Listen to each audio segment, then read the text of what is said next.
Hey everybody, I am back to answer another one of my fun reader submitted questions. And okay, will somebody who watches this tell me, whenever I'm talking to you right now, I'm looking at myself on the computer screen. When I look up here, does it look more like I'm making eye contact with you? Because I can't really tell, because then I can't really see myself. So if it seems like I'm staring into some random spot, it's because I don't know what I'm doing. Okay, but look, you have something pretty in the background to look at now. Yay! Switched it up. Welcome to my living room. Okay, so today I am going to try to answer a couple questions that I received about how often I blog and what I do to schedule social media. It got a little complicated, so I wrote some notes so I didn't forget everything, and then I'll probably go back and supplement a lot of this in the blog post just to make sure I covered it all, because it's hard to think when you just do it every day. It's hard to really explain it. Also, disclaimer, I'm not a professional at this. I don't make any money doing this. I blog because I love to, and there are other people who are much, much better at this than me, like an Amy Lynn Andrews, for example.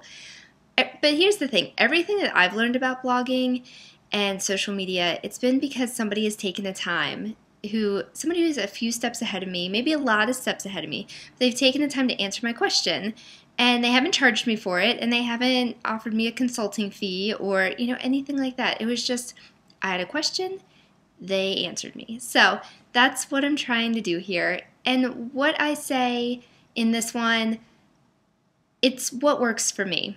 My thing with blogging is that I don't exactly follow any of the rules. So every time I see one of those posts on Pinterest that's like 10 ways to create a viral post, I'm like, that makes me break out in hives. I just kind of want to write some stuff and hope some people read it. So I might need to work on my drive and ambition there. But this is what I do. So welcome to a little bit of my world, I guess. So I have notes over here, so every time I look over, I'm so bad at these. People, come on. Why can't you just come sit beside me and then, okay, well, you'd be taller because, you're not my child, and we could have coffee and talk about all this. Remind me to let you know in this post where I'll be speaking at conferences this year, so maybe we can actually make that happen and you can save yourselves the trouble of, listening to more of these. Okay, so first part of this question was how often do I post on my blog, and I blog anywhere from 2 to 4 times a week, and there's nothing magical about those numbers. It's based on whether or not I'm inspired. I pretty much lately have been doing a Friday favorites post, so you get at least one, and then I try to throw in another one that really is something God's working out in my heart, because I want to make sure that anytime somebody comes to my site, they leave feeling either encouraged or equipped or inspired. And I think that can happen in a lot of ways. And so I do that through sharing things that I love on Fridays, and then also through scripture or things that I'm going through in my life that somebody else might be able to just feel like they're not alone, or can feel like, okay, yes, me too. Or I love the comments that say, God put that same message on my heart today, or He keeps sending me that verse. And so sometimes just being obedient to write it doesn't always make sense to me, but God always knows what's to do with it. So there's no magic about how often I post. It's just when I feel like it, when I have the energy, and what I can work on. So I think that, you should be posting, I would say, at least once a week, I think, but posting every 5 days, no, I can't. I don't think I have enough content. I often joke that there's no way I could write a book because I don't think I've lived enough life. I barely live enough life to write a 500-word blog post. I don't think I have anything in me for 50,000 words. So you just have to do what works for you. For the season you're in, I have a toddler, so writing a lot isn't really something I can do. I can write short bursts, and usually in front of the TV. And so I use my Jessica Turner fringe hours to find those times to be creative and do things I love, which means it can't happen every day. Otherwise, I would stress myself out. And so if it's stressing you out, think about maybe, are you posting too much? And be okay not posting every day. As a reader, I don't necessarily read blogs that post every day all the time. Encourage is clearly the exception. But I like little breaks. I like to be able to read something, have some time to think about it. Maybe I go back the next day and share it because I can't stop thinking about a quote that's in it. I like to have a little space, some breathing room in between my posts. Also, it's weird to just go from like super spiritual post to, hey, look at these socks. I like to have a little bit of a break. Okay, so the next part of the question was about social media and scheduling everything and basically how to keep yourself from being chained to your computer all the time. And I love me some social media. I love it. But here's the thing, I'm not everywhere, and I don't plan to be everywhere. I pretty much focus for my blog on social media, on Twitter and Instagram. And the only reason that is because I fully believe in chasing what brings me joy. Facebook, I like because I can keep in touch a little bit better with friends and family, like specifically people I know in real life. That's what I use Facebook for. So if you've ever sent me a friend request and I ignored it, I'm sorry. It's not because I don't really want to be friends with you. I'm just not really on Facebook. So come find me on Twitter or Instagram and we'll party over there. I don't do a ton on Pinterest for my blog. I see some things get repinned and shared, images that I create, and I probably should be a little more into that space, but the thought of trying to figure it out for my blog or brand, it's not where I am right now in this season, and so I use it basically to share really cute outfits I like and recipes. So I'm definitely on Pinterest, but it's not at the high end of what I do on social media. Google Plus, y'all, okay, seriously, I do not get it. And if somebody could just explain to me why this is something I should be on, I would probably consider it, but it just does not make sense. It doesn't. I don't get it. All the notifications kind of make me crazy. I don't get it. So if somebody wants to leave me a lengthy blog comment or another asked and answered question and to try to get me to be on Google Plus, if you think it would benefit me, I'm all ears. But also LinkedIn for bloggers. I don't get it for blogs. But again, I'm totally open-minded. Share your knowledge. Okay, so all that to say, here's my process. So I will write a blog post the night before. It's just how I roll. I'll schedule it to go live the next morning. Again, there's nothing special about that. If I have a bunch of words come out, I just want them to be live as quickly as possible, and I just don't edit myself. And so for those of you who are so kind and are like, P.S., you have a typo, I appreciate that because you are my editors. I can't edit my own stuff. So it goes out, my RSS feed goes out. I wake up in the morning, get everybody shipped out of the house, kiddo off to school, hubs off to teaching, and I sit down and I automate my social media. So what I'll do is I use Buffer app, and I'll have links to all of these in this post so you don't have to try to take notes. Why are you taking notes? Don't take notes. So I use Buffer app for Twitter, which is amazing. So Buffer app, to me, I prefer over Hootsuite for my personal blog because all you have to do is highlight the line in it that you want, click your little Buffer Chrome extension, it'll pop up a window. You can play around with how you want it to look. It pulls in the link automatically, and then you hit add to queue. And so what that does on the bufferapp.com site is you can set it up two ways. You can set it up so that you put the schedule in that you want. So say you want tweets to go out 10 times a day at these different times, you can tell it that, it'll do it. Or you can trust Buffer and let it set everything for you, and it will put it in front of your audience at the times your audience is most likely to read it. So both ways are great, and so you have control or you can let Buffer do it. Either way, it's really good. It's nice, especially if you see some things then anywhere online. So maybe you scheduled all of your tweets to promote your own post, but then you read other posts and you want to share from them, but you don't want to necessarily overwhelm your Twitter feed with 800 tweets all in a row. You can actually use your same Buffer app, highlight the quote that you want to share from the other person's blog post, which is super important. We love to share on social media. It's good. And then you can actually add that to your queue. And so what will happen then is it'll just keep running through at the set times, and it'll share. And then when it's the turn for that next blog post promotion to go up for your friend that you want to share their post, that'll go out at a different time. And so it makes it a little cleaner and nicer and not quite so noisy, and you're not just dumping everything into Twitter all at once.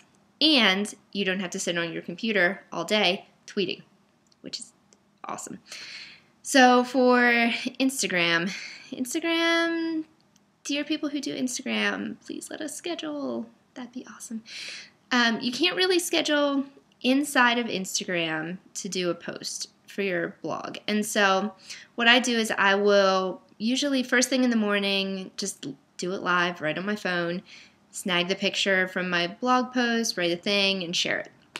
And so there's no automated way to do it, but I get it done first thing in the morning, and that's really ideal for the people who follow me tend to be on Instagram first thing in the morning. And so that's when I get the most engagement, so it's okay for me to do it that way. You can use a tool called Latergram. You set it up, it connects to your Instagram, and then you can actually set up all of your Instagram posts that you want to share for months down the road. You can do it as far out as you want. Now the thing is it's semi-automated, so you can actually spend a day and put all this content in that you have curated, stuff from your blog, if you want to share archive content, whatever, get it ready to go out on Instagram. And then what it does, the app on your phone will send you a notification whenever it's the set time to post on Instagram that you set up in Latergram. And so this little notification will pop up, you swipe right, swipe one way or the other, I forget which way, you swipe, it pops open what it is that you want to share on Instagram, you click publish, and it goes out. And so it's a few less steps. You don't have to sit there live typing in the caption and everything. You can do it all from your desktop or your laptop if you want, which is nicer. The formatting sometimes in Instagram, you don't always get all those spaces when you want to try to explain something. And so it is nice for that. But you still have to actually be on your phone when the notification pops up to be able to post it. If you miss it, you can post it late. I mean, it's still a good tool, but that's the best tool we found so far. For everything that I do, we use that, and so I think that's a good one if you want to try it. Facebook, I don't even have a page for my blog, so first thing in the morning while I'm doing everything else, I'll just throw something up on Facebook, and so that one's really so, my mom and my grandmother can read it, and people I know in real life, and so those are really fun. I like to do those, but Facebook does let you actually schedule now from a personal profile. You just have to do it from within your profile, not from your newsfeed, and then if you have a page for your blog, I highly recommend scheduling your Facebook post from the Facebook page. Don't bring it in from some other tool. It'll mess up the way that the images look. It won't be ideal. So go into your page, upload the image, add your quote, add your link to your blog post, and then on the right side, instead of clicking, gosh, I don't even know what it is, publish or whatever, submit, I don't know. There's a little drop down arrow, and you can click schedule from that, and then you can pick the day and time and everything you want it to go out. So that is the best way to do Facebook. And so if you have a page, you can do that in advance. Like even, the night that you're writing your post, if you don't have it go live the night before, like I do, you can actually schedule those pretty far out in advance as long as you have the images in your short links. So that's one way to do it. Pinterest, if I remember, pin the image from my post once a day, and that's kind of it. But if you want to, if you're more active on Pinterest and you would like to be able to automate that process, there's a site called Viral Tag.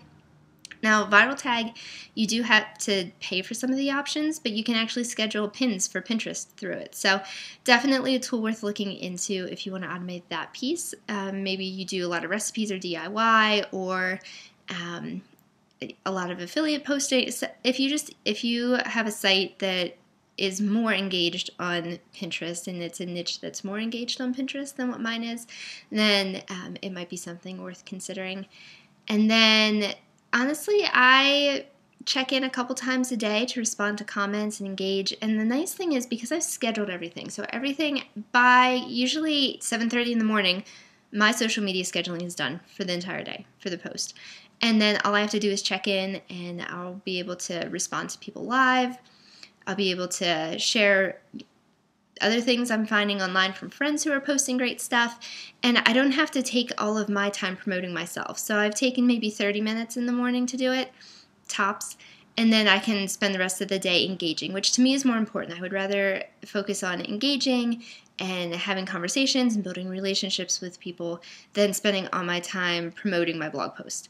So that's just, it's how I do it. And that was a lot of words to tell you that basically I write the night before and then schedule everything in about 30 minutes the next day.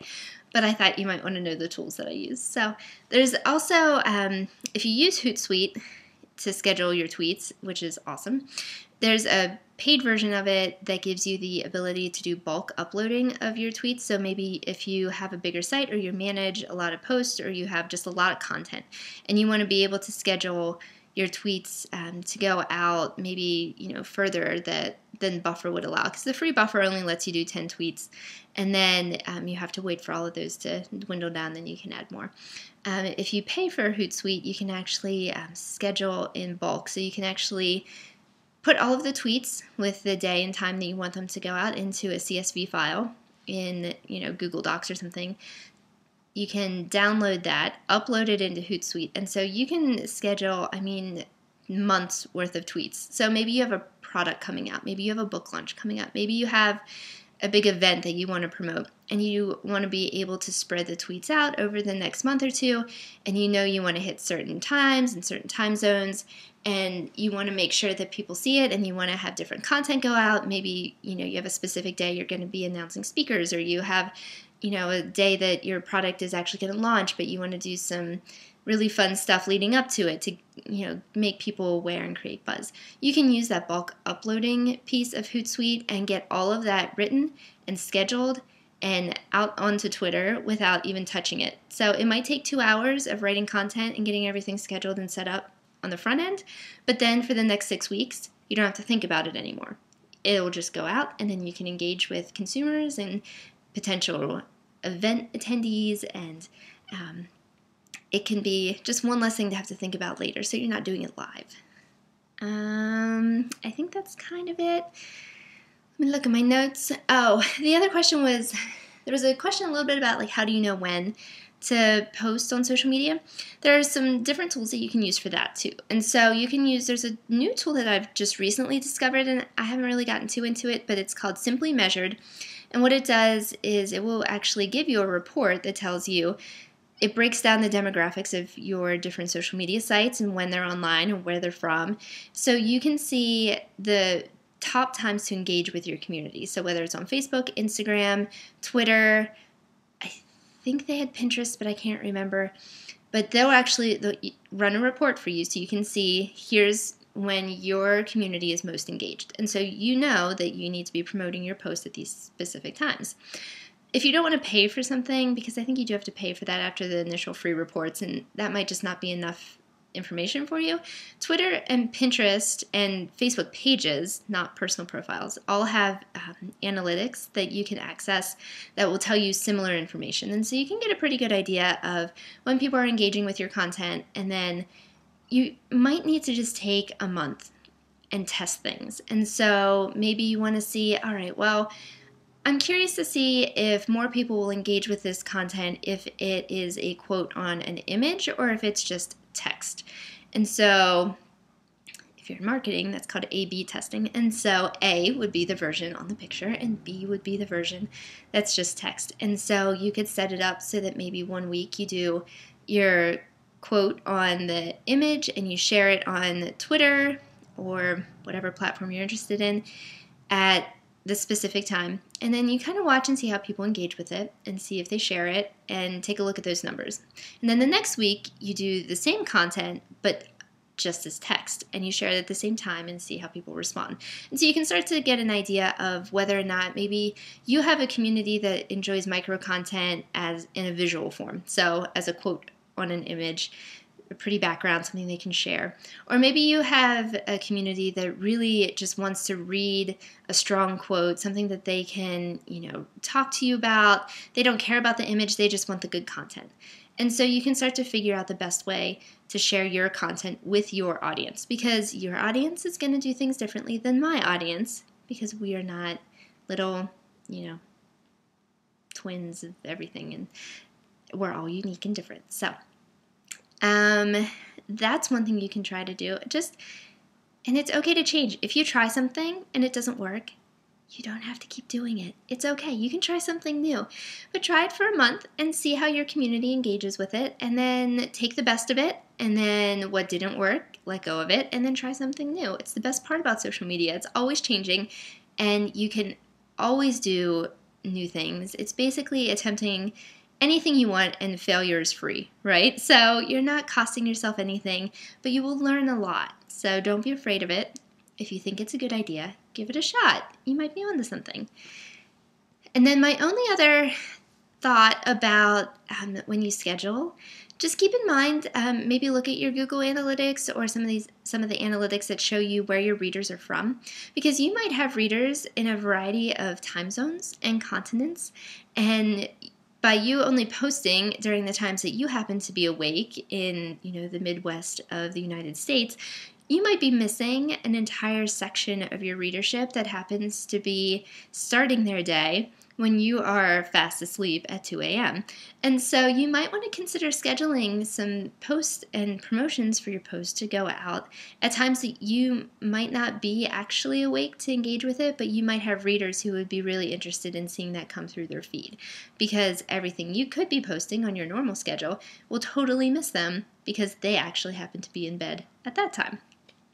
So there's my 20 minutes and 2 cents and not expert opinion. I just try things. I fail all the time. Stuff doesn't work. I think it's a great idea. And then I'm like, oh, meh, just kidding. And the best part is you can always learn something from it, and you can always try something new. So with blogging and with social media, there are really no rules you have to stand by, except if you don't ever post anything on them, you won't get any engagement. So as long as you're posting, and as long as you're writing, and as long as you're engaging and building community and talking to people, you're doing the right thing. So well done, you. All right, so that was a very long answer to that question, and I have, I think, another one, at least another one that I know for sure that I'll do. So if you have more questions for me, anything, virtual assistant, blogging, motherhood, although honestly, I'm no expert at that. I'm better at this blogging thing. Feel free to click on that little Asked and Answered in my sidebar and send me a question, and I would love to answer it. So I will talk to you guys soon. Bye.